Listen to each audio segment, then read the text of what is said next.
Pak Rahmano. Waalaikumsalam, Fitri. Bagaimana kabarnya saat ini, Pak?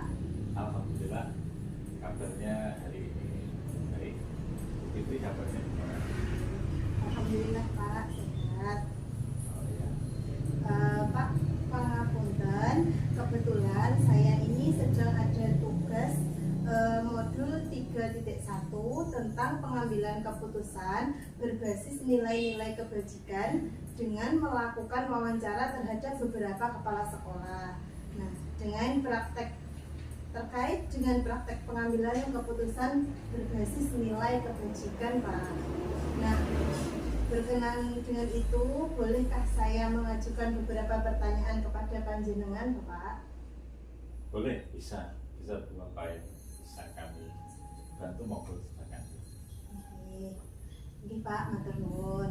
Jadi begini, selama Bapak menjadi kepala sekolah, tentunya memiliki pengalaman ataupun pernah mengalami peristiwa yang Bapak hadapi sebagai pemimpin, di mana masalah itu menimbulkan dilema dalam penyelesaiannya. Jika boleh, Bapak menceritakan kepada saya tentang kasus dilema tersebut, Pak. Ya, terkait dilema dan etika moral, ini tentunya di suatu lembaga tentunya pernah terjadi begitu ya. Nah, untuk mengidentifikasi kasus-kasus tersebut, pertama-tama kita harus mempelajari dulu masalahnya atau kasus-kasusnya tersebut. Nah, kemudian setelah kita mempelajari kasus tersebut, nanti kita diharapkan bisa menyimpulkan dari kasus dan dilema itu. Nah, dari kesimpulan itu nanti kita jadikan sebagai pedoman kita dalam menyusun tindak lanjut dari adanya dilema kasus tersebut. Ini Pak, lantas kasus yang telah Bapak alami ini pun apa? Misalnya atau adakah kasus terkait keputusan yang harus diambil niku terkait nopo, Pak? Ya, ini apa ya istilahnya, mungkin terkait dengan di lembaga itu. Saya kira setiap lembaga itu pasti ada kasus ataupun masalah-masalah di lembaga satu dengan lain tentunya berbeda-beda. Nah, biasanya ini di lembaga kami ini yang pernah terjadi ini terkait dengan kasus siswa terkait bullying itu. Nah, ini pernah terjadi di lembaga kami. Nah, ini tentunya kalau terjadi seperti itu kita pelajari dulu kenapa kok terjadi adanya kasus tersebut. Nah, kemudian setelah kita pelajari baru kita bisa menindaklanjuti dari masalah tersebut. Seperti itu nih Pak kasusnya. Nah, dari kasus itu kira-kira bagaimana Bapak mengidentifikasi kasus yang muncul ini? Apakah dilema etika ataupun rujukan moral terkait bullying tadi, Pak? Ya. Ini apa ya, dari bullying tadi ya, ini sebenarnya apa ya, termasuk dilema etika atau kan Rujukan moral. Ini sebenarnya apa ya, hampir sama sebenarnya dari dua itu. Apakah ini bisa kita masukkan ke dua-duanya ya, istilahnya itu ya. Soalnya kita harus mencari apa istilahnya benar salah itu, kita ibaratnya itu beda tipis gitu ya. Itu jadi bisa kita pelajari dulu apa masalahnya, nanti kita bisa menentukan lebih mengarah ke dilema atau ke rujukan moral itu.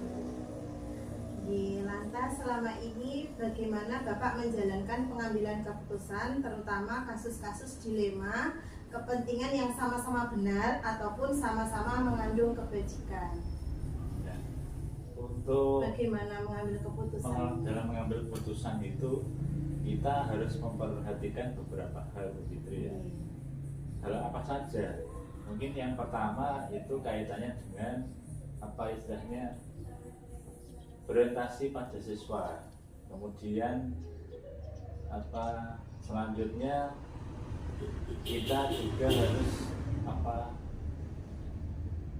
mengikuti langkah-langkah dalam mengambil keputusan itu tentunya harus kita lalui. Nah, adapun langkah-langkah atau strategi seperti apa yang Bapak biasanya lakukan dalam penyelesaian masalah dilema seperti ini, Pak? Ya, langkah-langkah yang kami lakukan tentunya saya sebagai pimpinan tidak bekerja sendiri, tapi tentunya saya harus berkoordinasi dengan Bapak Ibu guru.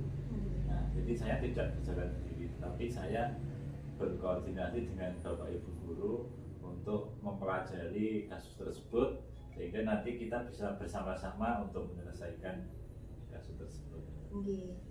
Lantas hal-hal apa yang Bapak anggap efektif dalam pengambilan keputusan pada kasus dilema etika? Yang hal apa saja yang efektif yang dalam pengambilan keputusan ini kita harus istilahnya menggunakan prinsip ya, dalam pengambilan keputusan itu harus berpikir berbasis hasil. Jadi kita melakukan suatu istilahnya penelitian itu endingnya kita harus bisa membuat sebuah keputusan pada aturan yang benar, sesuai dengan aturan benar. Bagaimana aturan yang benarnya, kemudian kita juga harus peduli mengutamakan kepedulian terhadap siswa. Lantas adakah yang menurut Bapak merupakan tantangan dalam pengambilan keputusan kasus dilema etika ini, Pak? Tantangannya menurut kami yang paling sulit itu kayaknya dengan dilema etika. Nah, karena menyangkut hal-hal yang sama-sama benar gitu ya, sama benar.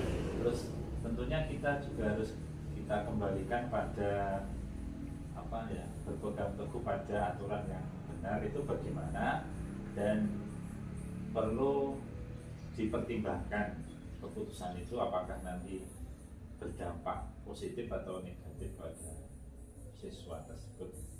Pak, apakah Bapak memiliki sebuah aturan ataupun jadwal tertentu dalam penyelesaian sebuah kasus dilema etika? Maksudnya apakah Bapak langsung menyelesaikan masalah di tempat atau memiliki sebuah jadwal untuk menyelesaikannya, atau memiliki prosedur tertentu untuk menyelesaikan kasus tersebut? Tergantung dari kasusnya begitu ya. Kasusnya apakah bisa diselesaikan saat itu juga. Kalau saat itu juga bisa diselesaikan, ya harus kita selesaikan saat itu juga. Namun kalau ada kasus dilema etika yang memerlukan waktu khusus, ya kami berupaya untuk memberikan atau menyiapkan waktu khusus untuk menyelidiki adanya dilema tersebut. Dalam pengambilan keputusan yang Bapak ambil, adakah seseorang yang dapat mempermudah ataupun membantu Bapak dalam menyelesaikannya? Ada. Nah, di sekolah itu saya selalu melibatkan Bapak Ibu guru dalam setiap pengambilan keputusan. Jadi saya tidak bersifat otoriter harus begini-gini. Jadi saya harus istilahnya menampung aspirasi dari Bapak Ibu guru, terutama yang setiap hari bekerja bersama saya. Ini seperti itu yang selalu mendukung kegiatan ini.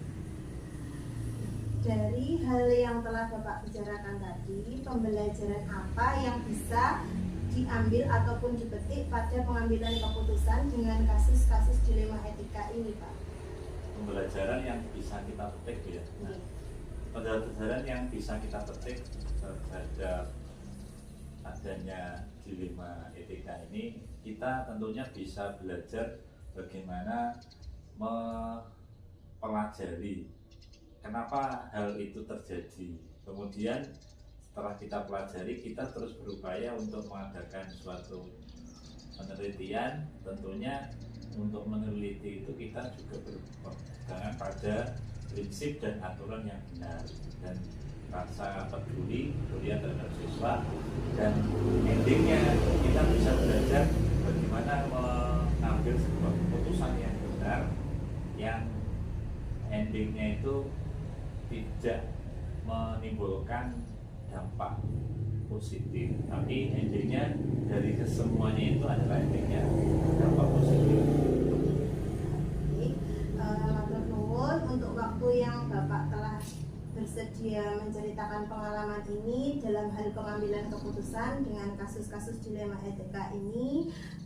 Kami ucapkan terima kasih Pak. Mohon izin pamit. Assalamualaikum warahmatullahi wabarakatuh. Ya, waalaikumsalam warahmatullahi wabarakatuh. Tetap semangat Bu Fitri. Ya, ya. Pak, matur Terima kasih. nuwun nggih.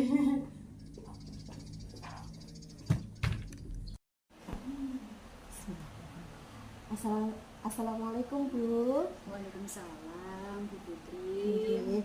Bagaimana kabarnya Bu Koir saat ini Bu? Alhamdulillah sehat. Kabar panjenengan? Alhamdulillah. Keluarga? sehat. Alhamdulillah. Nggih. Ya. Wah, ngomong-ngomong ada keperluan apa nih Bu Fitri? Kelihatannya ada sesuatu yang ingin panjenengan bicarakan dengan saya. Nggih Ibu, kebetulan saya ini CGP Angkatan 11 Kabupaten Trenggalek. Nah, sekarang saya sudah memasuki modul 3.1 tentang pengambilan keputusan berbasis nilai-nilai kebajikan. Nah, tugas saya itu melakukan wawancara terhadap beberapa pemimpin atau kepala sekolah terkait dengan praktek pengambilan keputusan Bu. Nah, mohon izin Bu, bolehkah saya mengajukan beberapa pertanyaan kepada panjenengan? Monggo, silahkan Bu Fitri. Oke. Dan selagi saya bisa membantu, monggo. Apa permasalahannya? Nggih Bu, matur nuwun. Jadi begini, selama Ibu Koir menjadi kepala sekolah, tentunya memiliki pengalaman atau mengalami peristiwa yang Ibu hadapi sebagai pemimpin, di mana masalah itu menimbulkan dilema dalam penyelesaian. Nah, pasti ada nih Bu, menawi ada, boleh napa mboten Ibu menceritakan kepada saya tentang kasus dilema tersebut. Oh, iya. Mana ya Bu?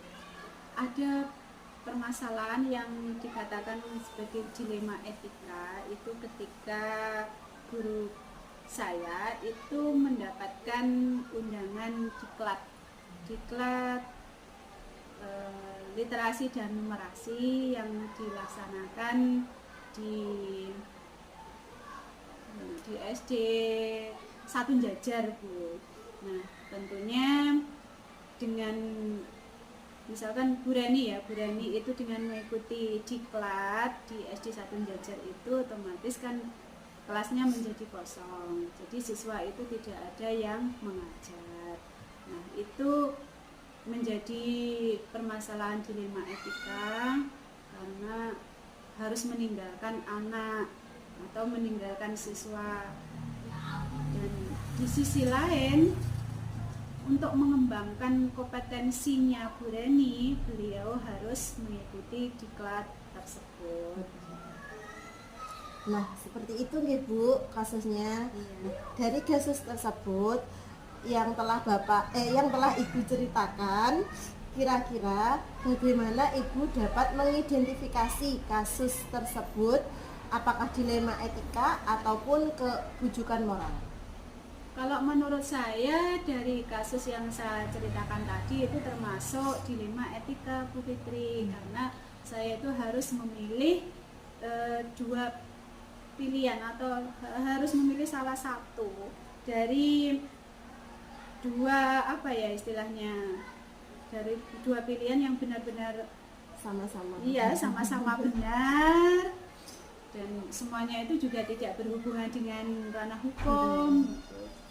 untuk mengembangkan kompetensi guru itu guru kan harus mengikuti diklat, tapi di sisi lain guru tersebut harus meninggalkan siswa. Jadi selama ini bagaimana Ibu menjalankan pengambilan keputusan terutama kasus-kasus dilema kepentingan yang sama-sama benar ataupun sama-sama mengandung nilai kebajikan? Menurut saya itu lebih memilih ke nilai kebijakan yang harus dijunjung tinggi itu. Karena dengan menjunjung tinggi nilai-nilai kebajikan itu seperti tanggung jawab, kemudian keadilan, kejujuran, itu maka kebenaran itu akan bisa mengikutinya. Seperti itu Bu Putri. Adapun langkah-langkah Bu atau strategi seperti apa yang Ibu biasanya lakukan dalam menyelesaikan masalah dilema seperti ini Bu? Jadi setelah mendapatkan undangan diklat yang saya dapatkan dari grup WA, itu saya menyampaikan ke Bu Reni dengan melalui diskusi kami berdua itu Bu Reni insya Allah alhamdulillah siap untuk mengikuti diklat tersebut. Terus untuk menggantikan posisi Bu Reni karena meninggalkan siswa itu tadi, kan di sini ada tenaga perpus ya, dengan memiliki ijazah kualifikasi S1 itu bisa mengajar. Jadi sementara yang mengganti posisikan Bu Reni mengajar di kelas itu adalah Bu Ika. Terus hal-hal yang Ibu anggap efektif dalam pengambilan keputusan pada kasus dilematika apa Bu? Jika kita komunikasikan dengan baik kepada semua pihak yang berkepentingan, sehingga mereka itu akan tahu apa yang terjadi kepada kita dan kita tahu apa yang terjadi kepada mereka. Bu, adakah yang menurut Ibu merupakan tantangan atau pengambilan keputusan pada kasus dilema etika itu? Ada Bu, yaitu tidak ada keterbukaan ya. Tidak ada keterbukaan dari salah satu pihak. Jadi kasus dilema etika ini kan membutuhkan keterbukaan dalam penyelesaian masalahnya, itu mengutamakan keterbukaan. Lantas, apakah Ibu memiliki sebuah aturan atau jadwal tertentu dalam penyelesaian kasus dilema etika ini Bu? Maksudnya, apakah Ibu langsung menyelesaikan masalah di tempat atau memiliki sebuah jadwal untuk menyelesaikannya? Atau memiliki prosedur tertentu menyelesaikan kasus tersebut? Tidak ada jadwal yang saya susun Bu dalam menyelesaikan sebuah kasus dilema etika yang saya hadapi, karena memang waktunya juga mendesak.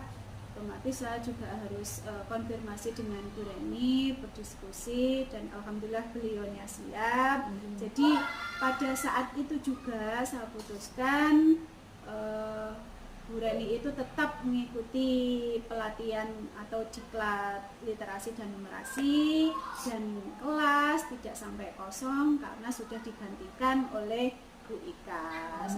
Begitu Bu. Lantas dalam pengambilan keputusan yang Ibu ambil, adakah seseorang yang dapat mempermudah ataupun membantu Ibu menyelesaikannya? Tentu ada Bu, tentu ada. Jadi sebuah pengambilan keputusan itu tidak saya putuskan sendiri. Meskipun saya sebagai kepala sekolah, sebagai pemimpin itu juga harus bertindak bijaksana. Artinya setiap keputusan itu harus bisa dimusyawarahkan bersama-sama, didiskusikan bersama-sama untuk mencari solusi yang mana yang terbaik yang harus diambil, seperti itu Bu Putri.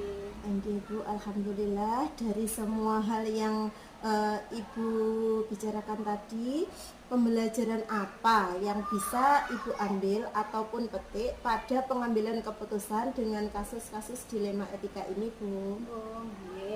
Alhamdulillah dari pengalaman saya tadi sebagai pemimpin itu harus bisa mengambil sebuah keputusan termasuk kasus-kasus dilema etika. Jadi saya selesaikan dengan baik-baik gitu. Tidak ada yang merasa dirugikan, tidak ada yang merasa dilecehkan seperti itu. Jadi sama-sama menerima, saya juga menerima, guru tersebut juga menerima, tidak ada yang dirugikan. Ibu matur suwun sangat atas waktu yang telah Ibu berikan, dan Ibu telah bersedia menceritakan pengalaman Ibu dalam pengambilan keputusan dengan kasus-kasus dilema etika ini, Bu. Matur suwun sangat. Sama-sama Bu Fitri, kami siap untuk membantu permasalahan yang Ibu hadapi ya, terkait dengan pengambilan keputusan atau dengan permasalahan dilema etika atau bujukan moral seperti itu, selagi saya mampu dan selagi saya juga ada waktu. Iya, matur suwun sangat, Bu. Yes, Izin sama-sama. pamit. Assalamualaikum warahmatullahi wabarakatuh. Waalaikumsalam warahmatullahi wabarakatuh.